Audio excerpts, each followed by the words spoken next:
Gurubhyo Namaha. Andarki Namaskaramulu.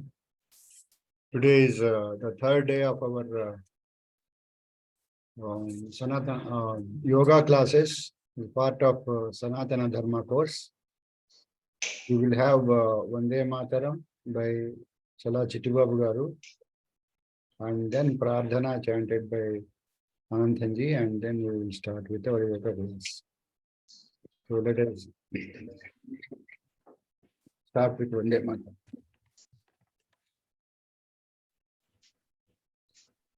Vande Mataram, Vande Mataram, Sujalam Sufalam, Malaya Jasitalam, Sasya Syamalam Mataram, Vande Mataram. Suprajyotsna pulakitayamini pullakusumita drumadala shobhini suhasini sumadhura bhashini sukhadam varadam mataram Vande Mataram Vande Mataram. Namaskar. Vande Mataram.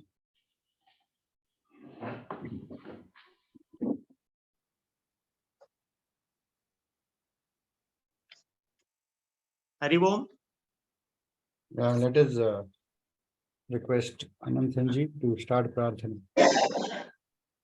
Hari Om. 1 minute meditation.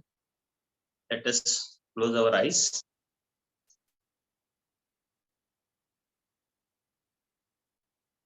Relax the body.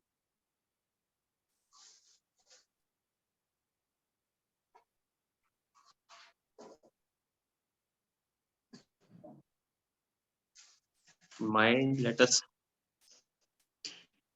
do salutation to our mother and father and our Kula Devata.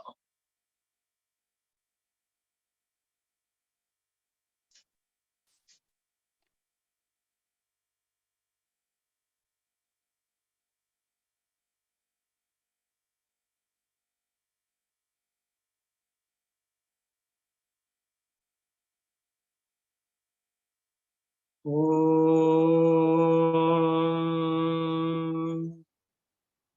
Om.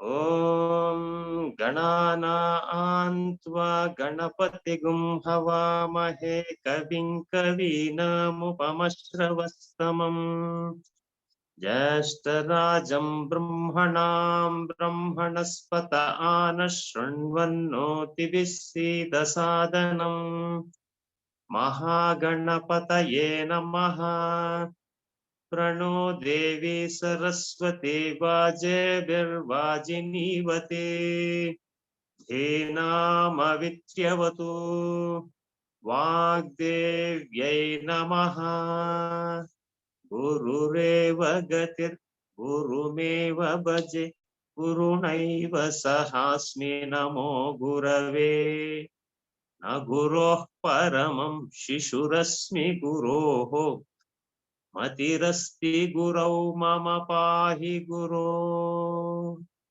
Jnananandamayan Devam Nirmalaspatikakrutim Adharam Sarva Vidyanam Hayagrivam Shruti Smruti Purananam Alayam Karunalayam Namami Bhagavat Pada Shankaram Loka Shankaram Shankaram Shankaracharyam Keshavam Vadarayanam Sutra Bhashya Krutau Vande Bhagavantau Punah Punaha Ishvaro Gururatmeti Murti Veda Vibhagine व्योमवद्व्याप्तदेहाय दक्षिणामूर्तये नमः। ॐ सहना भवतु सहनौ भुनक्तु सह वीर्यङ्करवावहै तेजस्विनावधीतमस्तु मा विद्विषावहै। ॐ शान्ति शान्ति शान्तिः। हरिः ॐ श्री गुरुभ्यो नमः। हरिः ॐ। ధన్యవాదములండి అనంతన్ గారు. So let us request Prabhu garu to start. Okay. Is my voice clear? Yes, sir. Yes. Okay, now we'll start with Sukshmayama with head and hands and chest and abdomen. After that, we'll go to the asanas. Quick and short breath. Clean your throat with.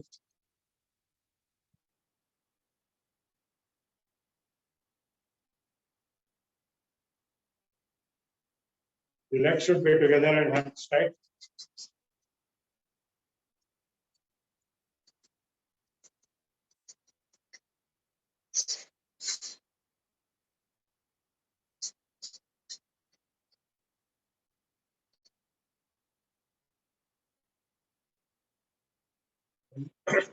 Prayer Maronali Vikas.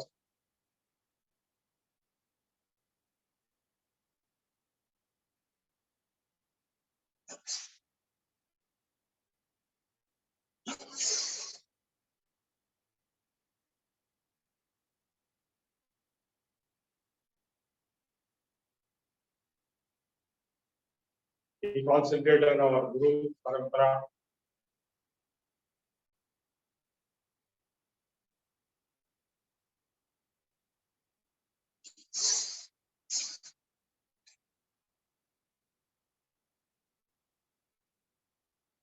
Now we go for Dhruti Tatha Dhruti Shakti Vikasa.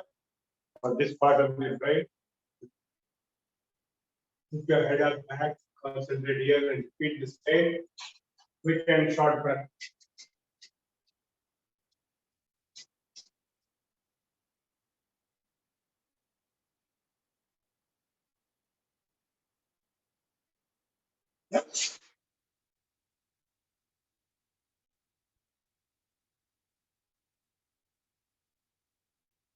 And Narana Shakti Vikasa for this part of the brain, keep the head at 45 degrees.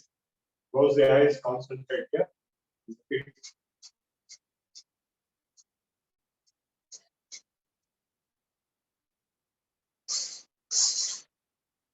Then Veda Shakti Vikasa.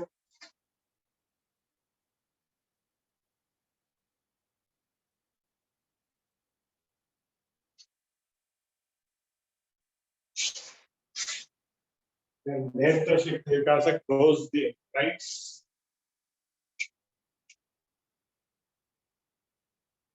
And with the finger 8 inches in front of the eyes, no light falling on it. Lift the head up along with the finger without closing the eyes. After going up, keep watching until your eyes burn. With the eyes burn, close the eyes. Repeat it 6 times.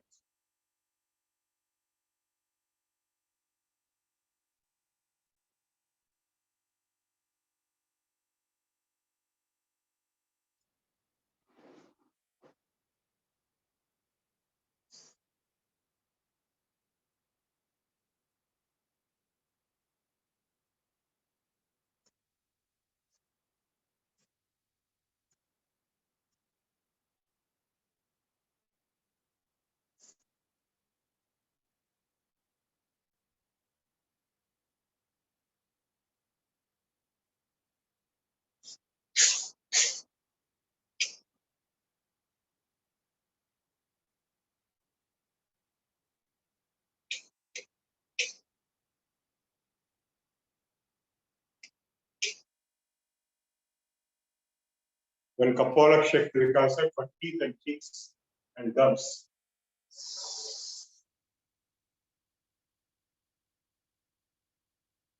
Make your tongue like a spoon and breathe through the mouth and hold the breath while pressing the chin to the chest.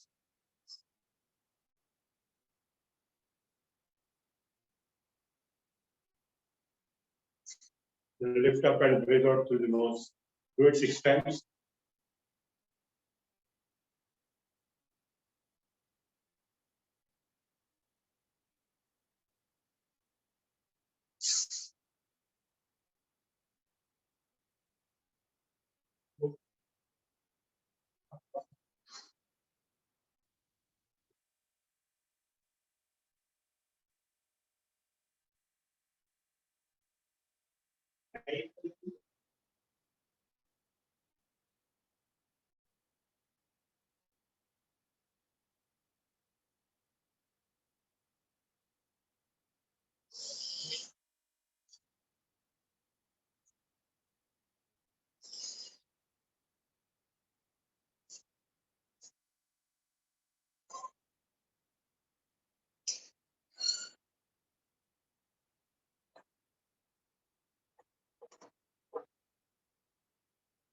Then Karna Shakti Vikasa, close your ears, close your eyes, and close your nose.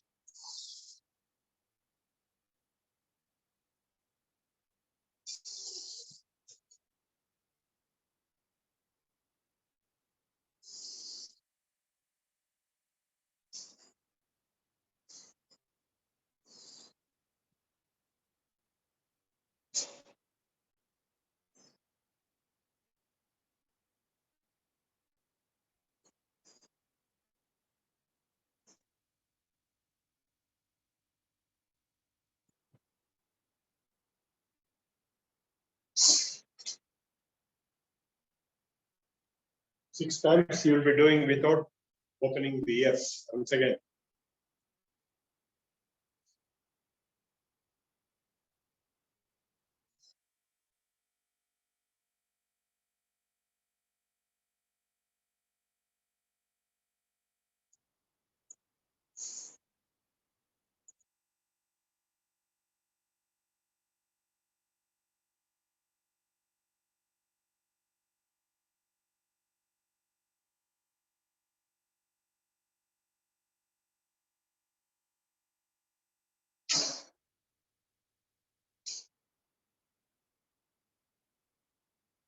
Then Kriva Shakti Vikasa for the neck, left, right.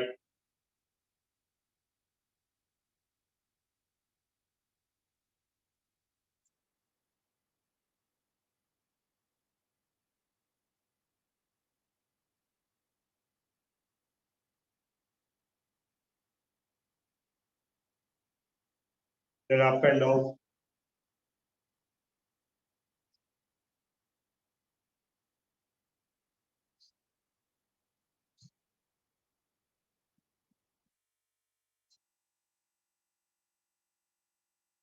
And rotation.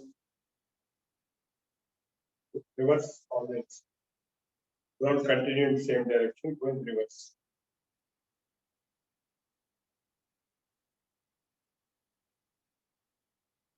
And fourth is pulling up the neck.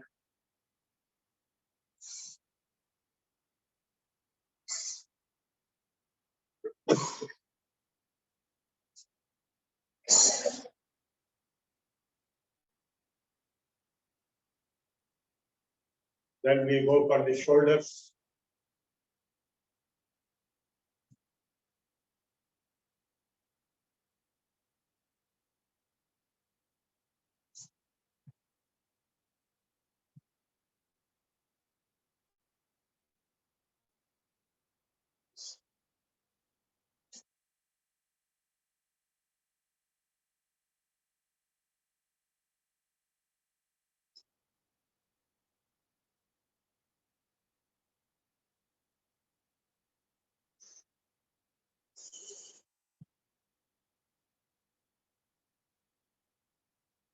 Next.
Manibandha Shakti Vikasa for the wrist joints.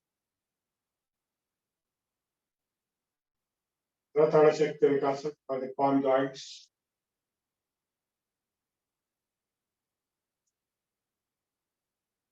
Karaprushta Shakti Vikasa for the finger joints.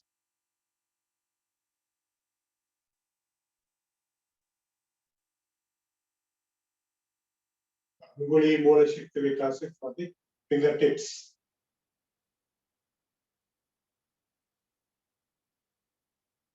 Loose and hang.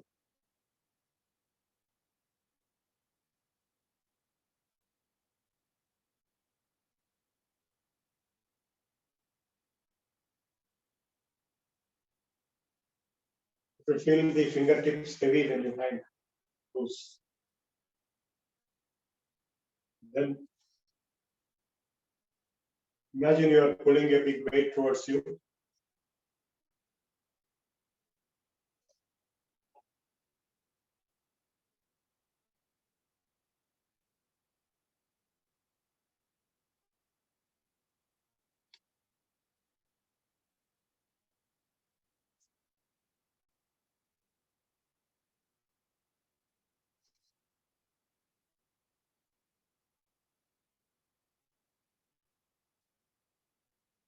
Go it in the back.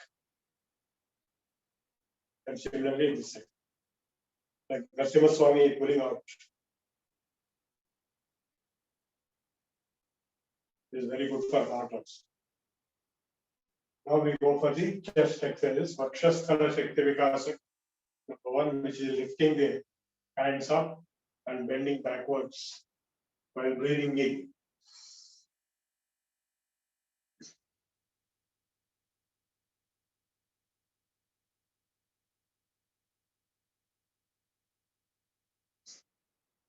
Breathing out, come to north.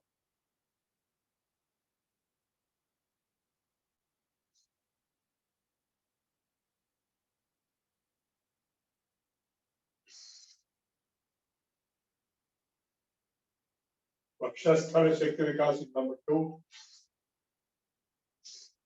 Lift the shoulders up and bend back while breathing in.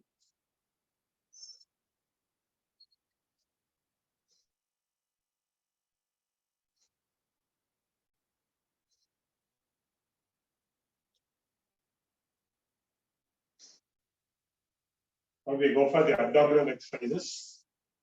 Breathe out and pull the abdomen inside and hold the breath, pulling the abdomen inside. And breathe in and bring it forward.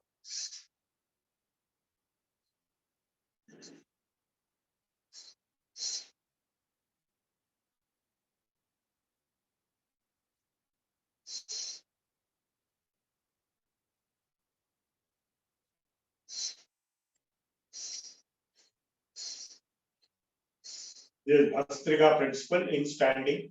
In Sukshma Vyayama. Bhastrika is done in sitting position, that is different. This is part of Sukshma Vyayama, Udana Shakti Vikasaka.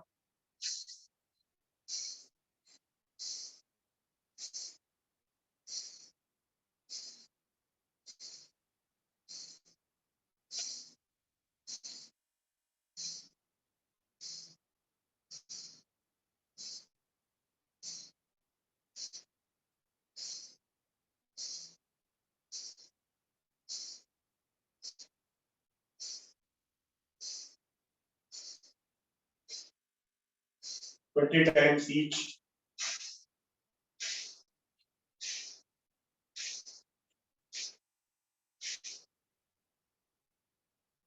And same thing looking upside.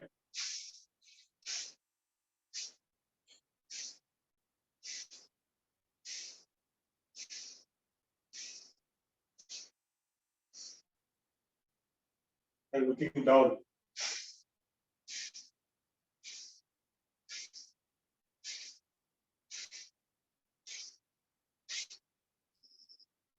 This is quite different from the first few exercises where we were doing short breath for the brain. Those similar positions are there, they are different. This is only for abdomen, Udana Shakti Vikasaka. Now we go for Kaka Mudra, this part of the Udana Shakti Vikasaka. Breathing through the mouth like the tongue as a spoon. And hold the breath while pressing the chin to the chest.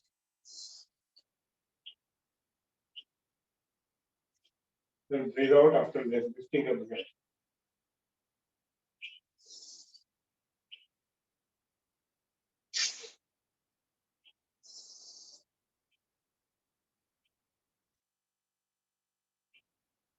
Repeat it 6 times.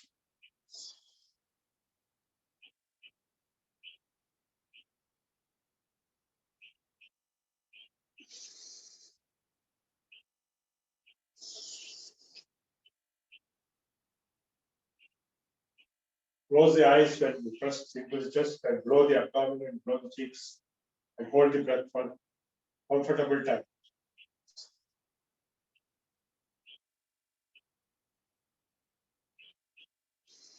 Then lift up and breathe out through the nose.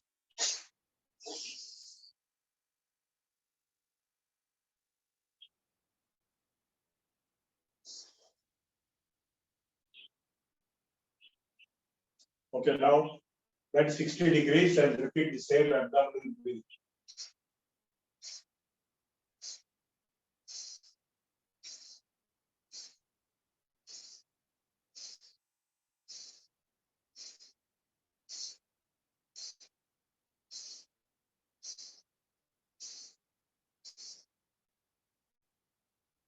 Then 90 degrees.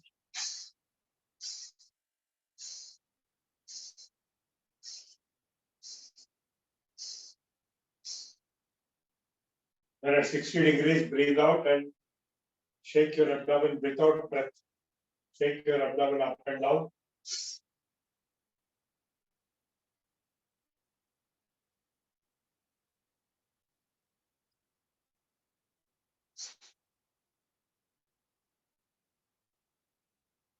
Ninety degrees.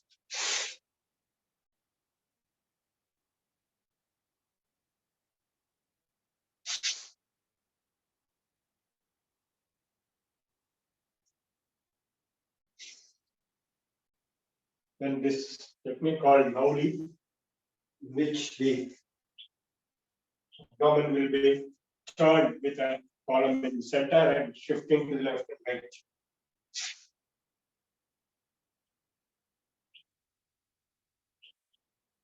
It's difficult, but like,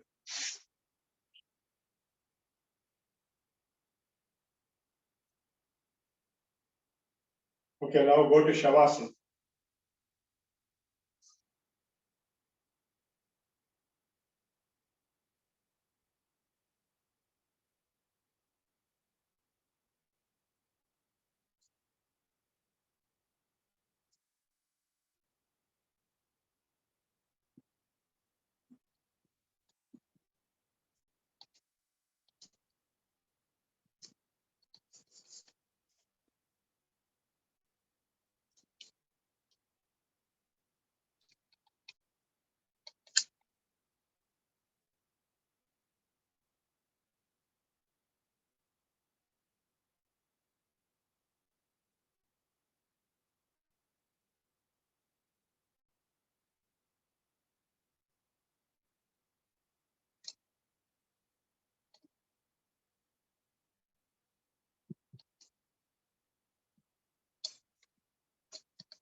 Take deep breathing and take full rest.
Feel the breathing going in and coming out.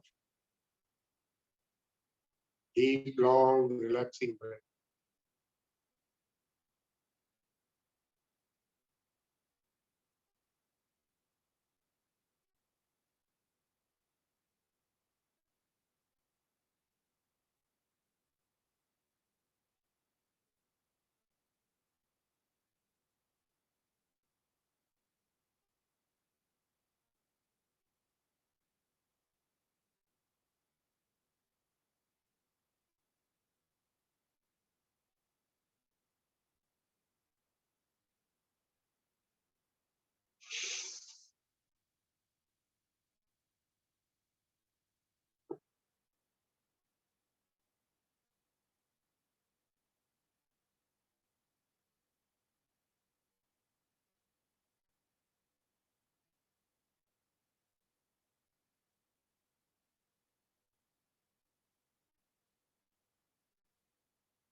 And turn to the left.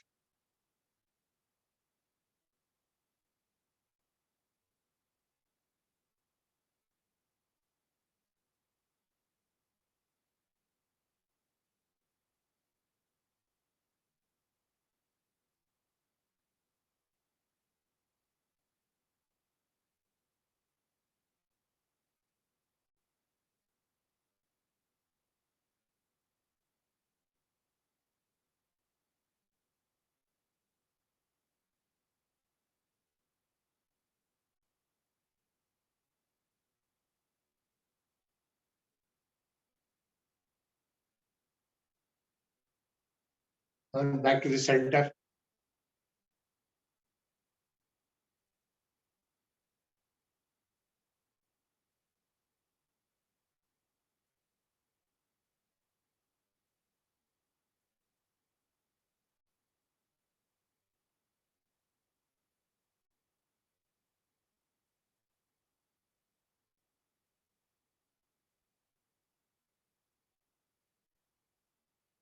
Deep, long breath.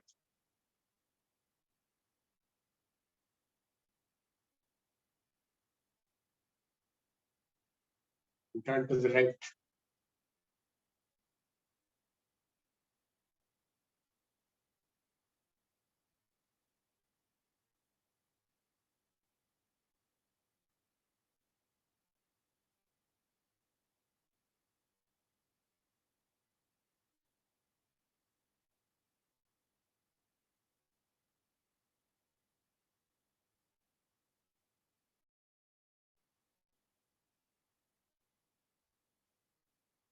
Turn back to the center.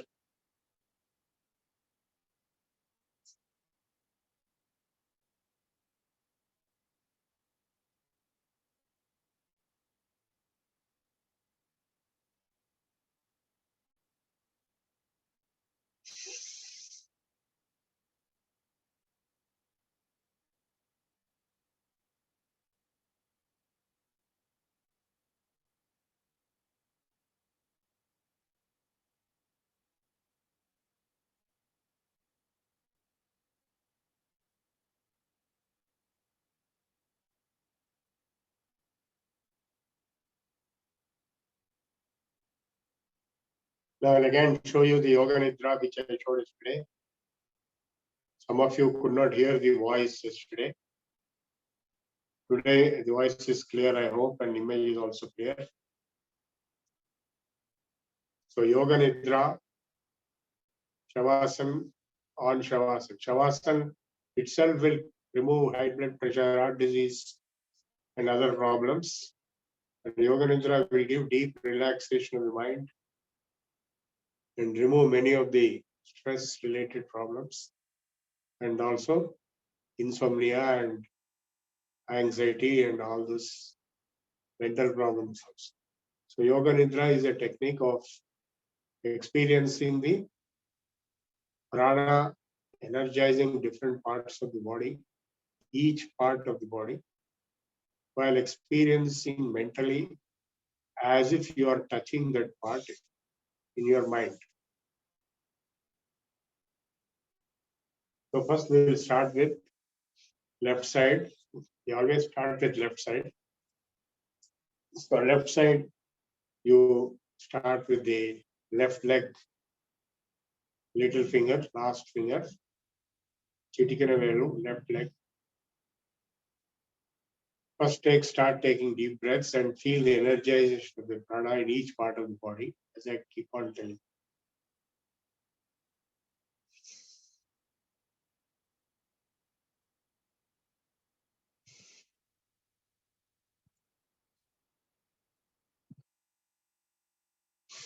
Left leg, little finger, ring finger, mid finger, index finger of the left leg, and then the left toe, bottom.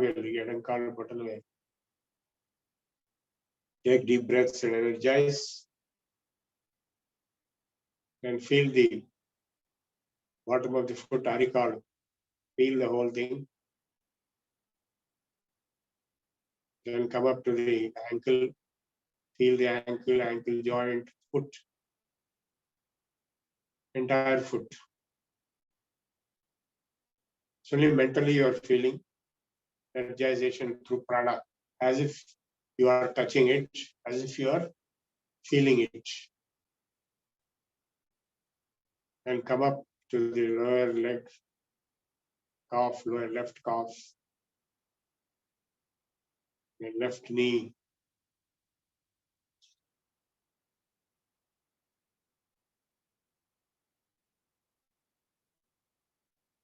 Then left thigh. Now go to the left hand, little finger, chitikana velu. Feel it, ring finger. Feel the spreading over it, then middle finger, then the index finger, then the palm, then the thumb, the wrist joint, lower arm muscle, elbow joint, shoulder muscle, shoulder joint, left. Deep breath, energize the whole left hand. Then go to the right side, right leg, little finger, right leg, ring finger, right leg, mid finger, right leg, index finger, right leg, toe, right leg, big toe, bottom of the foot, arikalu, right leg. Feel it. Go to the ankle, right ankle, feel the right ankle, energize it, normalize it, then go to the ankle joint,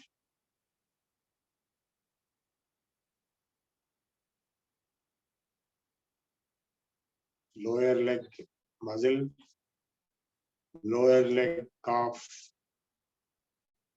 lower right leg knee joint,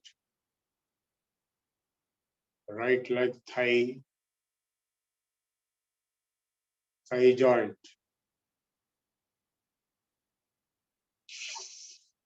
Now right hand index finger, little finger, ring finger, mid finger, index finger, palm, thumb, right hand thumb, right hand wrist joint,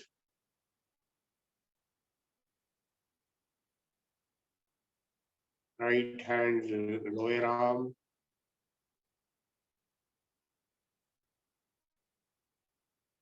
right hand elbow joint, right hand shoulder muscles, upper arm muscles, shoulder muscles, right hand shoulder joint. Deep breathing.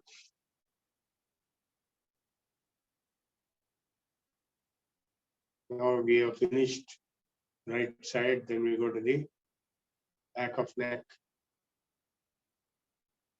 neck muscle, back neck muscles, back of backbone,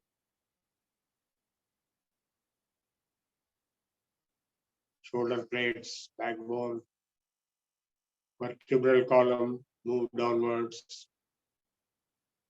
bone by bone, joint by joint.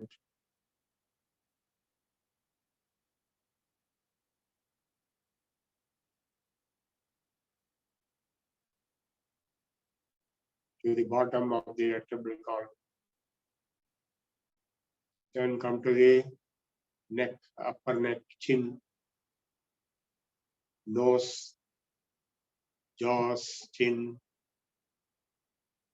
neck, upper neck, middle neck, lower neck, collarbones, ribs, upper chest,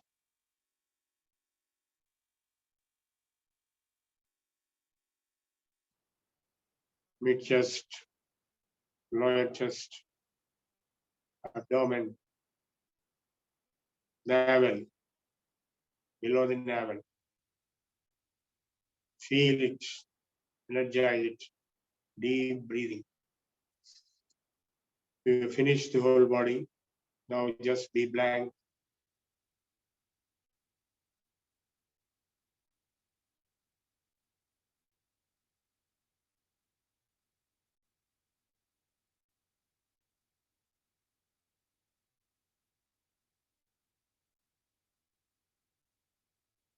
Now feel the breathing spreading all parts of the body simultaneously.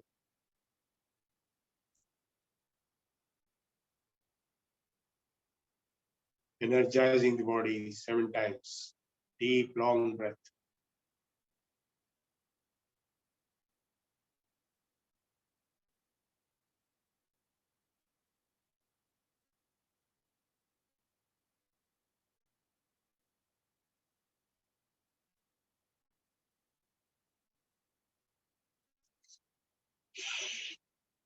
Now you are fully relaxed. You energize the whole body. Your whole body is vibrant with perfect health and energy. So slowly move your legs and move your hands and regain your consciousness. Open your eyes and wake up and get up and sit down. You may be feeling drowsy or slept already, but slowly wake up.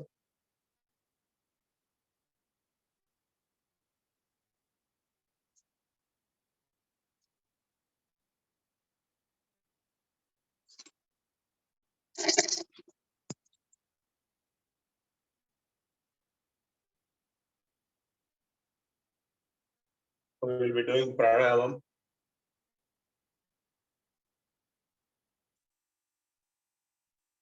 Put on Padmasana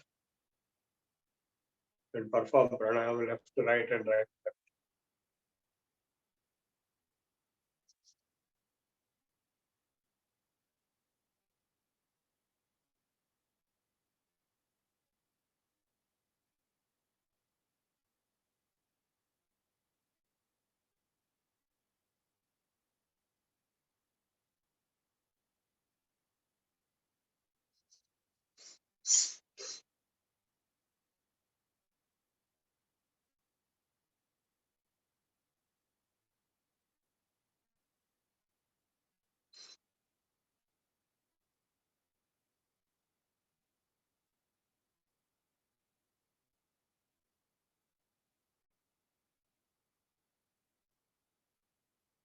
sectional breathing, upper chest breathing. Breathe only through upper chest by keeping the hands back.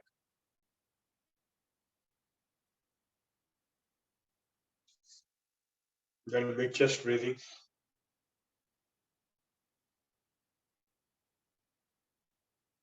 Then abdominal breathing.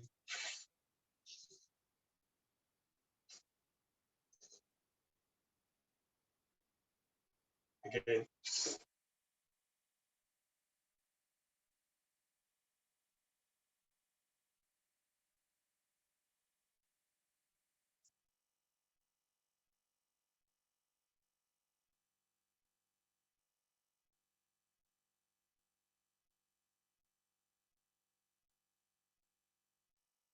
Full breathing, left to right and right to left.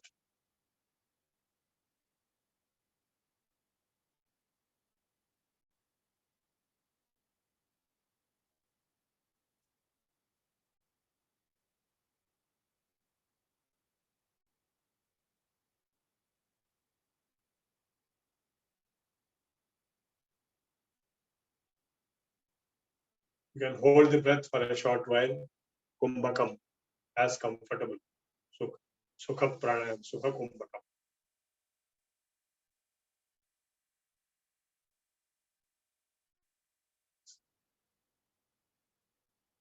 Then breathe out.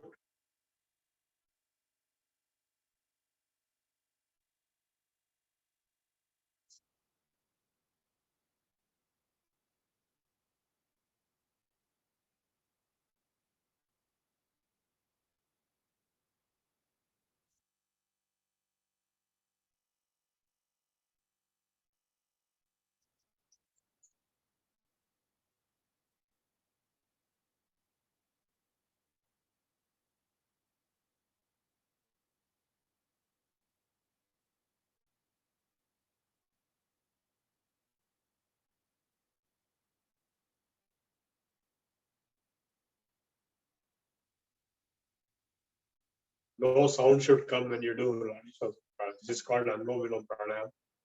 It is also called as Nadi Shodhana. It purifies the nadis. So breathe into the left, hold the breath for some time by closing the left. Breathe out to the right. Slowly, same time as breathing in. Again, breathing to the right, hold for some time. Breathe out. Same time. 1:1.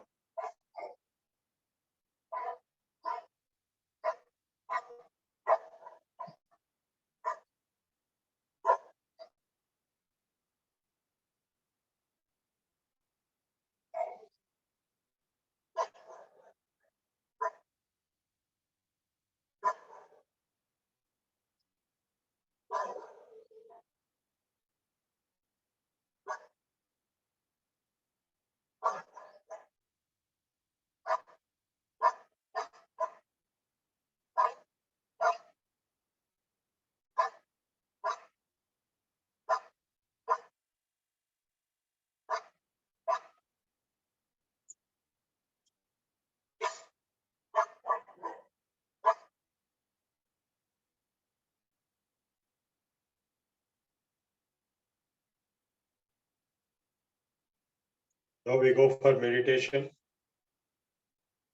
This is Soham meditation first. First observe your thoughts. Just close your eyes and watch your thoughts.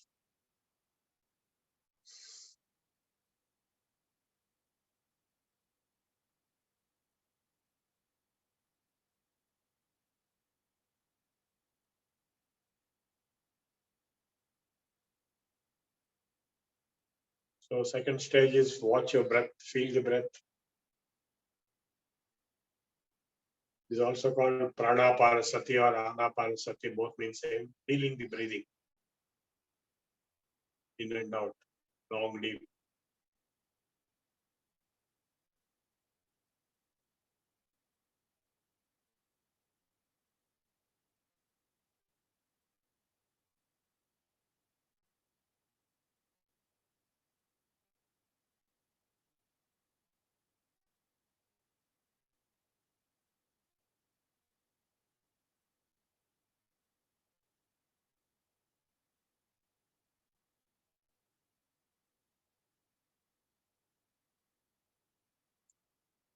Feel the peace with every breath.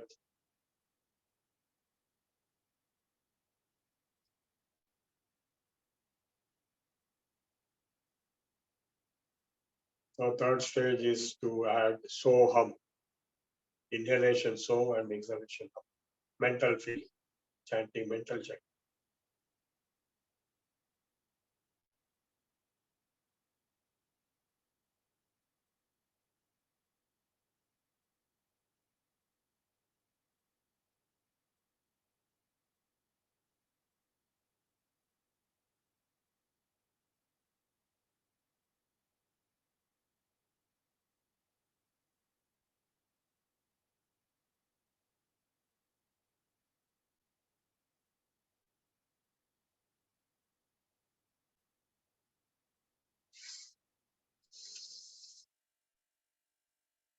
Deho devalaya prokto jivo deva sanatanaha tyajed ajnana nirmalyam soham bhavena pujayet.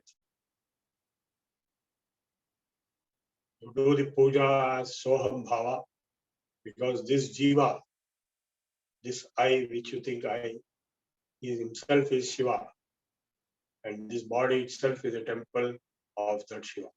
Deho devalaya prokto jivo deva sanatana tyajed ajnana nirmalyam. Remove your ajnana nirmalyam and soham bhavena pujayet. Soham bhavena pujayet. Soham, soham. You can also keep the tongue upwards towards the two nose holes and do this soham.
Same as Shivoham. Soham is meaning is same as Shivoham. Who is Saha? Kaha Saha? Saha Shivaha. Saha Aham. Shivaha Aham. Shivoham.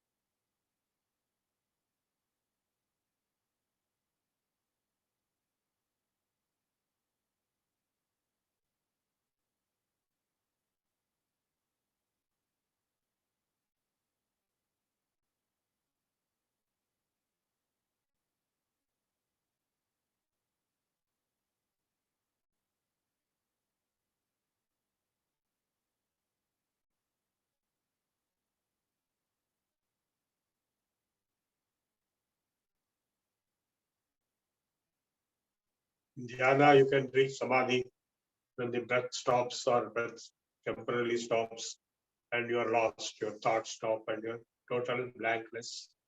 You lost. Sarva shunyam nirabhasam samadhistasya lakshanam.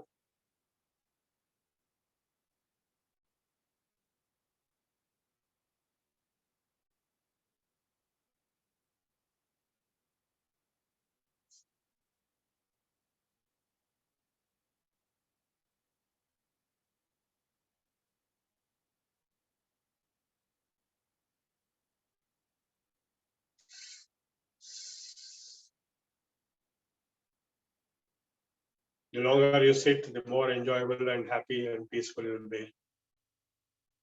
get absorbed into yourself, which is Nirgunam, Nirakaram, Nirvikalpam, Niranjanam.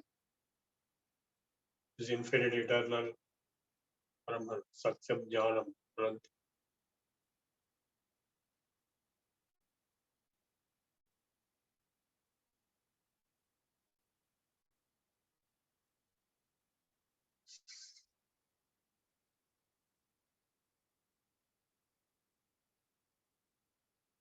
And finally, we do Om meditation, getting absorbed in Om, long, deep Om, taking deep breath. Take deep breath. Om.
Ananda, Anando, Anando, Anando.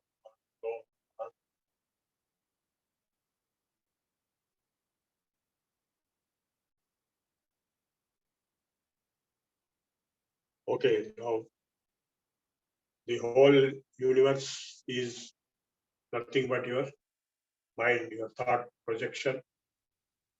So the mind is the universe, the mind is your reality, and actually you can stop the mind. And if you stop the mind, you are in yourself. It cannot be defined in any words. It is peace and Ananda, Shanta Ananda.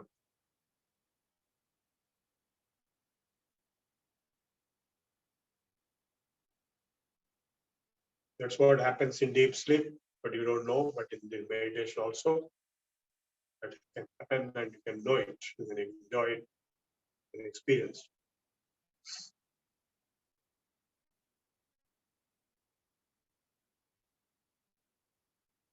Ram Shanti.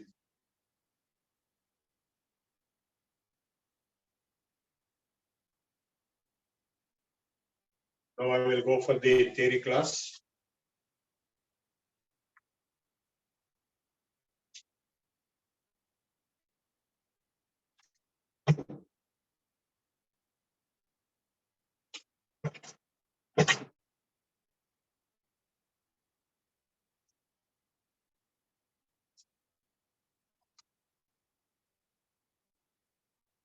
We have finished the history and origin of yoga. So today this course 1, unit 3, we have the schools of yoga, Raja Yoga, Bhakti Yoga, Jnana Yoga, and Karma Yoga. The true nature of the man is divine. So you are actually divine, but you have forgotten it. The true nature of man is divine, perfect, and infinite. Satyam Jnanam Anantam Brahma, Purnamada Purnamidam. He is unaware of his divinity. Everybody thinks he is not divine, but he is mundane. Because he falsely identified himself with this body, mind, and the objects apparent to the senses, and the objects created by the mind. This false identification made him feel imperfect and subject to sorrow and decay and death. This happened due to ignorance. When man transcends this false knowledge, he is relieved of his sorrows. It's simple. So your sorrows are due to your false knowledge and false identity. Yoga aims at human evolution from lower strata to higher strata. At all levels of existence, physical, mental, psychical, and spiritual. Every effort directed to achieve a developed state of evolution is called yoga. So what is yoga? All life is yoga. That's what Sri Aurobindo said. Every effort directed to achieve a developed state of evolution from the animal level to the super divine level. Survey of yoga tradition reveals the existence of a variety of approaches, techniques and practices since ancient times without any systematization. The Vedic and Upanishadic sources give evidences to the existence of numerous types of yoga schools with different techniques. The different schools of yoga which have existed for long, right from the Vedic period, did not develop separate identities for a number of generations. We are talking of a huge period of time, maybe 20,000, 30,000, 50,000 years. This made Patanjali possible to absorb, systematize, and bring out a systematic exposition of concrete yoga school. The first systematic, comprehensive, and integral school of yoga of Patanjali is found in Buddhism. And another school of yoga that is slightly older even than Buddhism is Jainism. But its literature was composed several centuries later than Buddhism. So though Jainism is older than Buddhism, its literature got composed centuries later to Buddhism. In general, the spiritual seekers are classified under, by the way, both Buddhism and Jainism are based on yoga. You might have seen Buddha's picture showing him in deep meditation, samadhi, and also the Jaina Munis or Jain Tirthankars, all are in deep meditation, samadhi. So the entire thing is nothing but a school of yoga. So you can now understand the centrality of yoga, not just for different schools of Hinduism like Shaivism, Vaishnavism, Shaktism, but also Buddhism and Jainism. In general, the spiritual seekers are classified under 4 types based on their general characteristics and sources of inspiration. First is the discriminating or reasoning type, the philosophical mind responding quickly to this process. There are some people who are inquisitive or logical, philosophical, mathematical, inquiring based. For them, there is a particular solution possible. That is the Jnana Yoga. The psychic type, which responds more to the mental stimuli than to sense stimuli. And the devotional or loving type, which has greater capacity for feeling. And the active type, where it appeals to man to be energetic, outgoing, and performing many activities. So the word yoga means uniting or joining principles and practices used by each type of aspirant to purify the imperfect personality and join the same with the pure, perfect, divine personality is called yoga. Jivatma Paramatma Samyoga eva yoga, yogena Atma Darshanam Samyoga. The method followed for the discriminative type is called Jnana Yoga. The method followed for the psychic type is called Raja Yoga. The method followed by the emotional type is called Bhakti Yoga. The method followed by action-oriented person is called Karma Yoga. Since, of course, it is also true that nobody is purely Karma Yogi or purely Jnana Yogi or purely Bhakti Yogi or purely Raj Yogi. We have combinations of these different yogas in us. Swami Vivekananda wrote books based on his lectures on Jnana Yoga, Bhakti Yoga, Raj Yoga, Karma Yoga. You can find those books in Ramakrishna Mission. But the important point is that these yogas are not exclusive or watertight compartments. There is something common, and maybe a combination is also a possibility. So Vivekananda said, either by one or two or more of the yogas or combination of many of them, you can achieve the realization of Paramatma. So the symbol of Ramakrishna Mission has a snake, which is Raja Yoga Kundalini, and has a lotus, which is Bhakti, and has sunrise, which is Jnana, and in the center is Swan, Hamsa, Paramahamsa, which is Paramatma. So the realization of Paramatma can happen through Bhakti Yoga, or through Raja Yoga, or through Jnana Yoga, or through the Karma Yoga, or through combination of this, because nobody is exclusively either this type or that type, but predominantly it may be. So since time immemorial, the knowledge of yoga has been handed down from teacher to student. That's what Lord said in the 4th chapter. Imam vivasvate yogam proktavan aham avyayam vivasvan manave prahu manurikshvakave bravit evam parampara praptamidam yogam rajarshayo vid sakalenaiva mahata yogo nashtaha parantapa saevaham. So that yoga is taught in the Bhagavad Gita. In this process, as time progressed, much was added and much was left out or changed. Normally, people who teach yoga, they simply teach some exercises, postures, and the end of it. But in our yoga course, we are actually going through a transformatory process of spiritual evolution, rapid evolution, to understanding of deeper issues, in addition to the practices.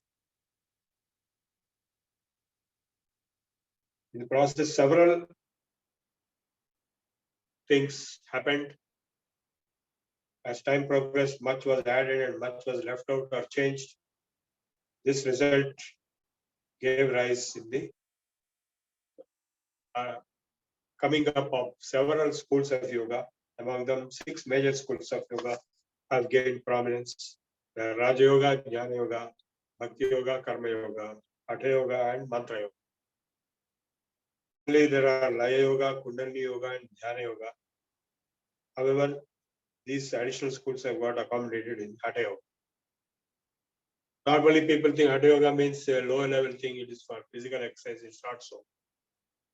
All these divergent forms of yoga have a common code of moral requirement as their foundation and share common goal of ecstatic experience, one transcendental reality.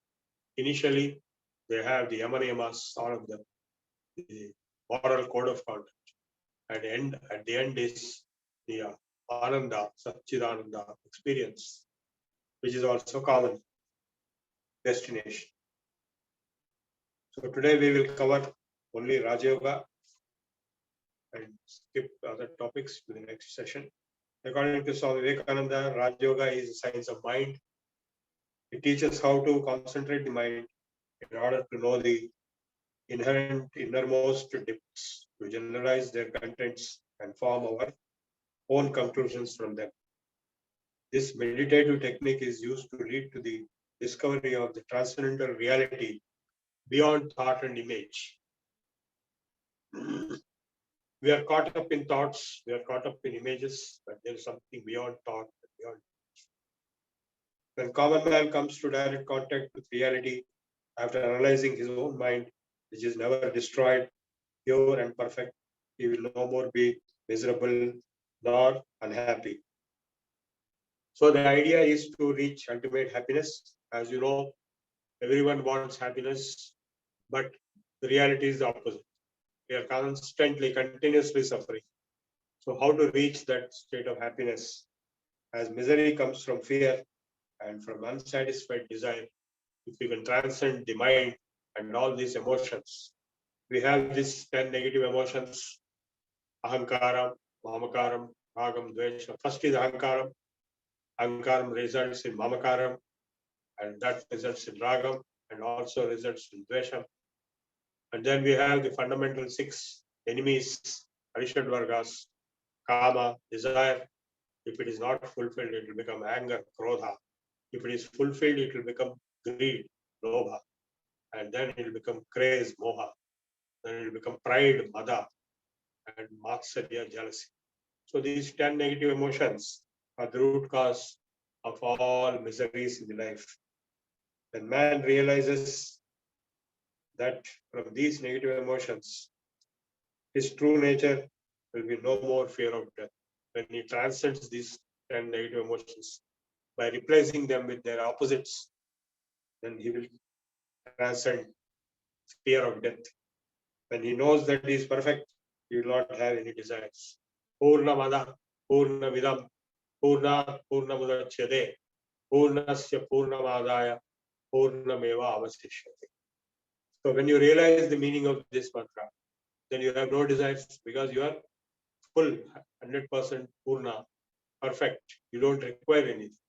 So when you escape from all desires, then you are perfect, you are in happiness, and you will not get born again because birth will come only when desire exists. When you have certain unfulfilled desires, a lot of people have asked a lot of times this question: when will you be born or when will you not be born? You will not be born if you have no desires. When you are perfect, you are already liberated.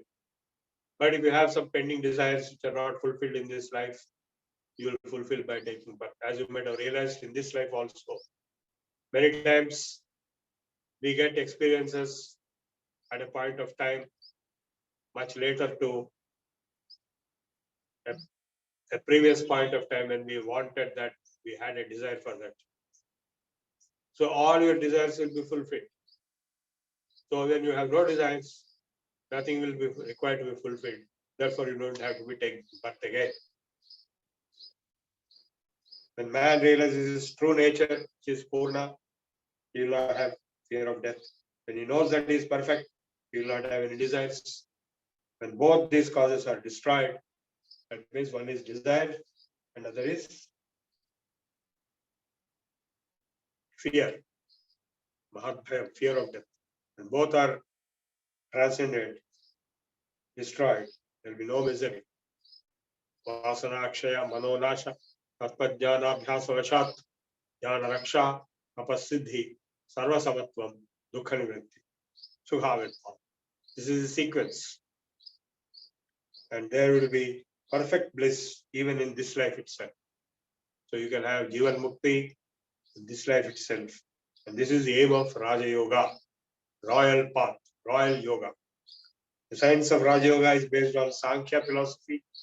According to Sankhya, the external world is nothing but the gross form of the internal or subtle. Sankhya does not recognize the existence of the external world. It only says it is just a gross form of the internal sensations, panchatanmatras. It is 5 senses, 5 senses stimuli. Same are apparent as panchabhutas outside and their combinations. The finer is always the cause and the grosser is the effect. So the external world is the effect and the internal is the cause. In this way, same way, external forces are simply the grosser parts of which the internal forces are the finer. The Raja Yogi proposes to manipulate the internal forces and get the whole of nature under his control. Kanuta gelchaneni vaad anni gelchu. If you have conquered yourself, you have conquered everything. Uddharedatmanatmanam natmanam avasadayed atmaiva hyatmano bandhuratmaiva ripuratmanah bandhuratmatmanastasya yenatmaiva atmana jitaha anatmanastu shatrutve vartet atmaiva shatruvat jitatmanah prashantasya paramatma smahitaha sitoshna sukhadukheshu amana pamaryo jnana vijnana triptatma kutastho vijitendriya Yukta ityuchyate yogi samaloshthashpata.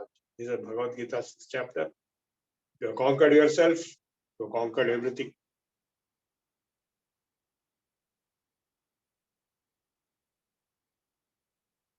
The person who conquered himself, he will master the whole nature, internal and external. Because the external is nothing but the manifestation of the internal. Buddhi, Ahankara and Manas are called Antakaranas. We have the Bahikaranas and Antakarana, the internal organs. Mano, Buddhi, Chitta, Ahankara, 4 are there. In Sankhya philosophy, the senses come into contact with the objects outside and carry the information to the Manas, which in turn synthesizes or the data into deterministic knowledge and passes on to the same to the Buddhi.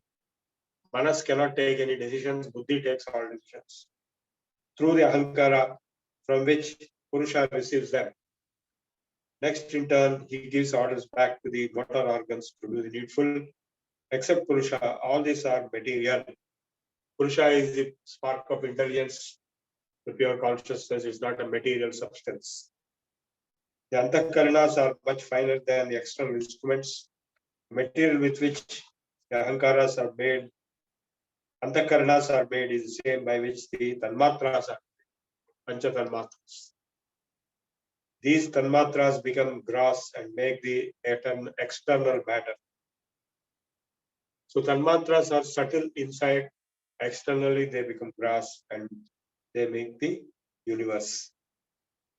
This is the psychology of Sankhya. The philosophy of Raja Yoga is grafted on the metaphysics of Sankhya. The Antakaranas are called as Chitta. Total, all put together are Chitta in Sankhya context. So there is only a difference in degree between Chitta and the external matter. So the mental stuff becomes physical stuff. It's only a difference in degree. The Chitta is an instrument in the hands of the soul, through which the soul receives the outside information. The Chitta always undergoes change and modifications. And Chitta Vrittis are modifications of Chitta. And once it's made to stop from undergoing modifications and turned inside towards the soul, then it comes in face to face with the internal processes and then to the reality. It is nothing outside, it is all inside. It's a journey inside. That is why we have a statement, Antarmukha Samaradhya, Bahirmukha Sudurlabha. The Raja Yoga proposes to attain that fine state of perception in which we can perceive all the different mental states. The meditative processes, when you go through, you will be experiencing all these internal processes and yourself being different from them. The preparations and the methods adopted by Raja Yoga to attain the final perception of reality is called Ashtanga Yoga. The preparations, the requirements, Sage Patanjali, the author of Yoga Sutras, formulates the technology of Ashtanga Yoga. He defines yoga as Chittavritti Nirodha, when all the modifications of Chitta, mind, stuff are brought and control or cease to exist. Then seer, Drashta, is said to have an abode in his own glory. Tada Drashtu Swarupe Avasthan, and that is Kaivalya. Tada Drashtu Swarupe Avasthanam.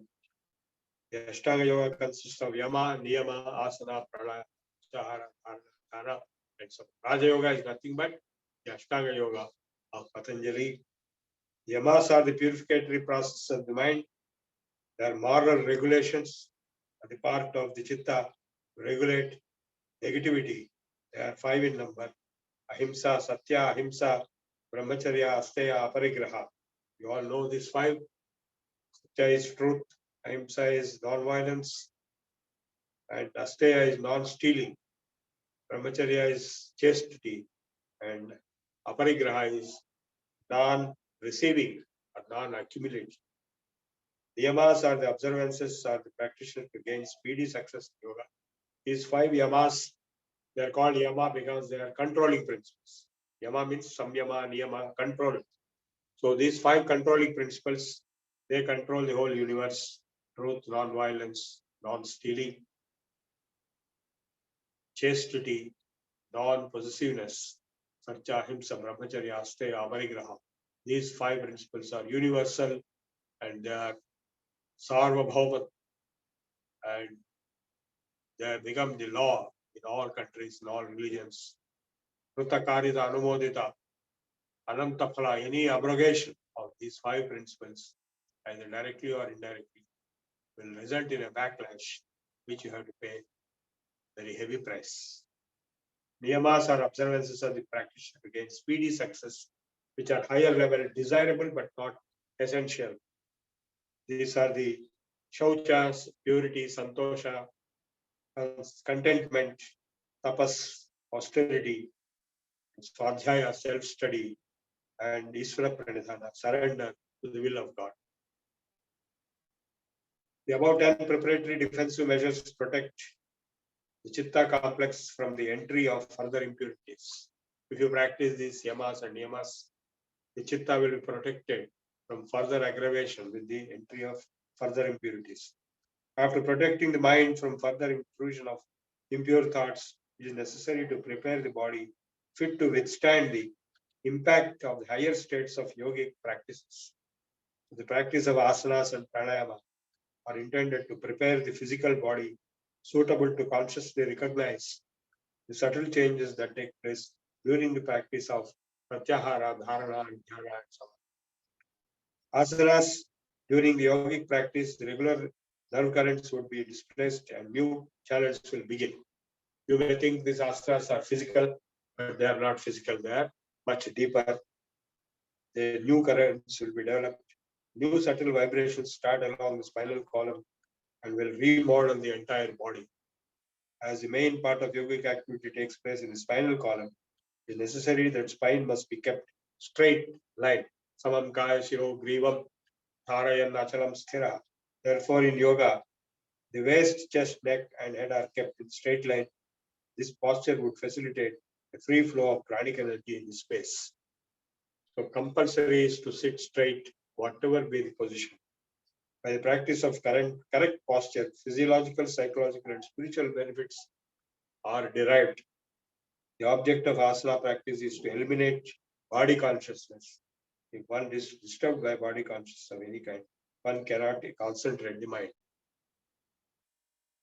So Patanjali defined asana as sthiram sukham asanam, and pranayama is the vital energy that sustains life, without which there is no life. Electricity, magnetism, gravitation are all various manifestations of pranic energy. The human body is the greatest recipient of it, receptacle of prana. The mechanisms of the body are the conduits through which it flows. The pranic flow is found expressed in breathing. By controlling and regulating prana within himself, as expressed in his breathing, yogi brings within this power the other phases of prana working in the microcosm.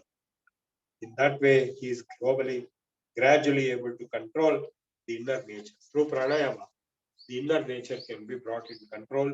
This control and regulation of notion is in his breathing is what is known as prana ayama, regulation and control.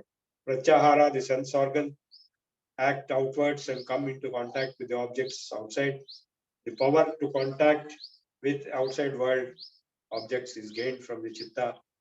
Once the chitta is withdrawn its contact from sense organs, and the power of senses coming into contact with outside objects automatically ceases. Withdrawal of chitta's power from senses is known as pratyahara. Dharana is concentration, the ability of chitta to focus its attention on any object without any disturbance of thoughts. The object of concentration may be located outside or inside the body. Dhyana is meditation state of chitta where the object of concentration is held for a long time without any interrupted thoughts. When concentrated, multiple waves of objects arise in the chitta. After some same practice, multiplicity of these waves gives rise to unity, and that only wave is left in the mind, and that is called dhyana or meditation. And samadhi, the object concentration, ceases to exist separately, and whole mind is filled with the object of concentration. It is called samadhi, absorption. And no basis in this necessary, and the whole mind is become one wave, one formness. It is called samadhi, oneness. In Samadhi, only the meaning of the thought is present. Arthamasa Nidbhasta, Swarupa Shunya. In Dharana, Dhyana, and Samadhi together, it is called Samyama. The meditation must begin with the gross object and slowly rise to finer and finer until it becomes objectless. Mind should be trained to observe external causes of sensation, then to internal changes, and finally to its own reactions. When the mind once acquires this power, can understand the true nature of things outside, processes in reaction inside, and its own reactions. When the yogi acquires this knowledge, that is, when the mind acquires the power, it can understand the true nature of things outside, changes of reaction inside, and own reactions. At that stage, yogi acquires knowledge of everything. Rutambhara tatra prajna. He gets the power to command the internal and external world. The siddhi, the nature will be at his control. At this stage, practitioner must be very careful. He should not use these powers because his final goal is to realize the true nature of the reality and achieve moksha. He should not suppress all the waves in the mind. Then the glory of soul, which is beyond undisturbed and distractions of the mind, will shine in full glory. This yogi will find himself in the ocean of knowledge, the immortal and all pervading. Satyam Jnanam Anantam. He will find himself submerged, immersed in that ocean of Satchidananda. So we close here.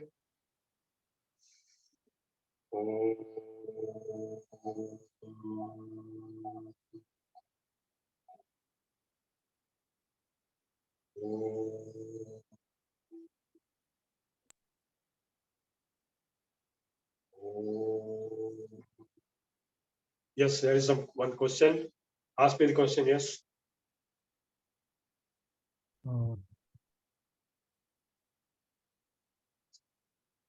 Yes, what is the question? Namaskar Mahoday. Yes. Is it possible to do Yoga Nidra in a sitting posture? No, not possible. And one more small explanation is required. What is the meaning of Macharya? I heard this since a long time, but I could not really So, understand. Macharya means jealousy. Jealousy. Jealousiness. Yes. Acha, Asuya. Acha.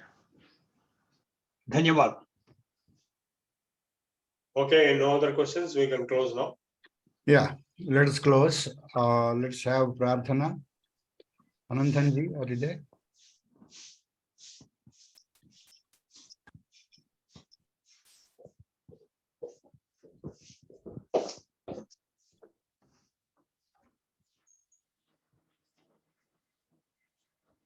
You are on mute.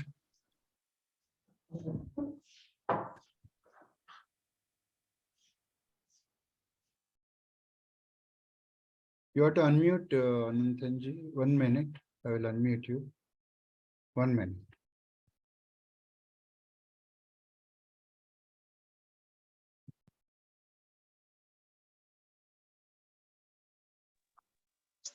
Om Swasti Prajabhyah Paripalayantam Nyayena Margena Mahim Mahishah Go Brahmanebhyah Shubhamastu Nityam Loka Samasta Sukhino Bhavantu Kale Varshatu Parjanyah Prithvi Sashashalini Deshoyam Shovarahitah Brahmanas santu nirbhayah aputrah putrinas santu pautrinah adanas sadanas santu jivantu sharadam shatam Om sarve bhavantu sukhinah sarve santu niramayah sarve bhadrani pashyantu ma kaschid dukkha bhag bhavet Om asato ma sadgamaya Tamasoma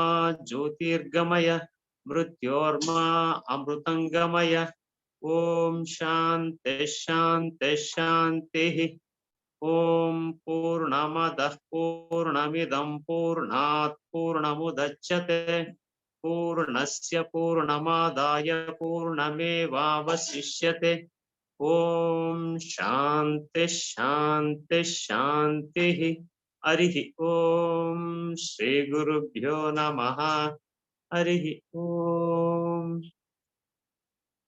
नमस्कार ధన్యవాదములండి. Let's have Janaganamana. CC Babu గారు.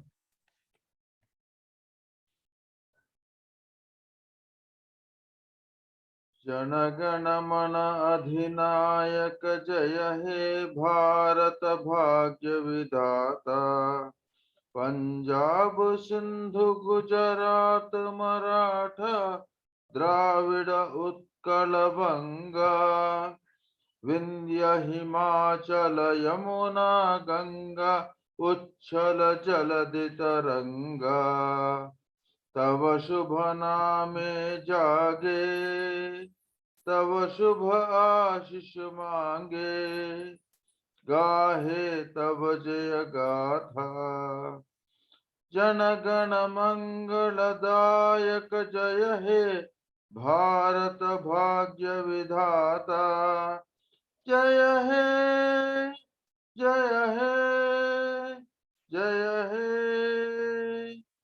जय जय जय जय हे जय हिंद जय हिंद।